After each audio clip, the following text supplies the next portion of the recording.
مولا علی سے آل رسول سے دشمنی کیا تھی، یہ جاننا ضروری ہے۔ ان کا مقصد یہ تھا، کون سا مقصد تھا؟ ہندا کی طرح کچا کلیجہ چبانے والے۔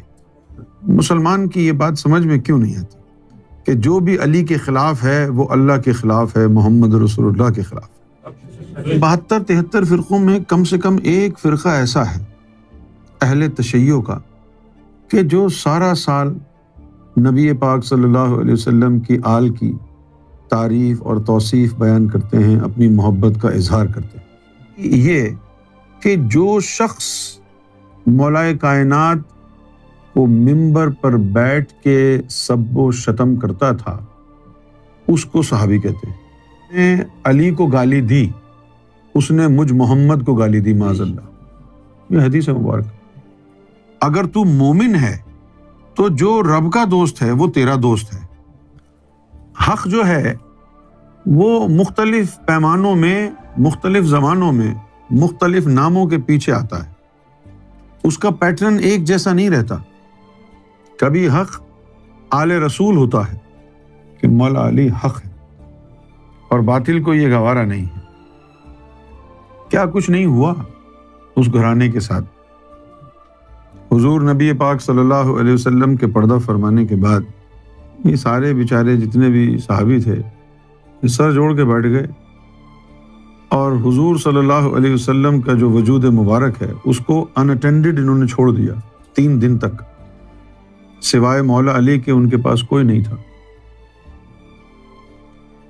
یہ سختی کیا ہوتی ہے؟ یہ دل کی سختی اس وقت ہوتی ہے کہ جب انسان کے اندر جو لطیفہ قلب ہے اس کی زندگی ختم ہو چکی ہو کسی بھی صورت میں۔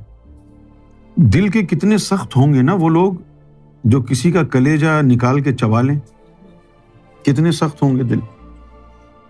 اور ہمارے مسلمانوں کو بڑا مسئلہ ہے کہ گرل فرینڈ ول فرینڈ بوائے فرینڈ نہیں بنانے، شراب نہیں پینی، سور نہیں کھانا، لیکن مال کی محبت بہت زیادہ ہے۔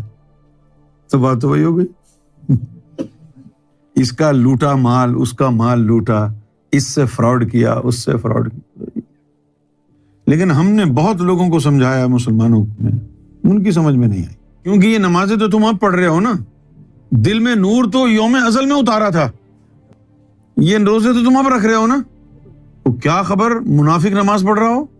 اس لیے نظر نہیں آ رہا کہ آج دنیا میں منافقوں نے اسلام کا لبادہ اوڑھ رکھا ہے، مرتدوں نے دین کا لبادہ اوڑھ رکھا ہے، کہ جو منافق ہوتا تھا مولا علی کو دیکھ کے خود بخود اس کے تن مدن میں آگ لگ جاتی تھی، وجود اس کو برداشت نہیں ہوتا تھا، اس کا جی چاہتا کہ مولا علی سے لڑے، کیونکہ دشمن خدا روح تھی نا، اور مولا علی تو رب کا نشان ہے، دل کھینچتا ہے اس کی طرف۔ یہ اندر کی روح کی کیفیت کا نام ہے۔ وہ جو اندر روح ہے ہماری، وہ اپنی ہم جنس روح کو پہچان رہی ہے۔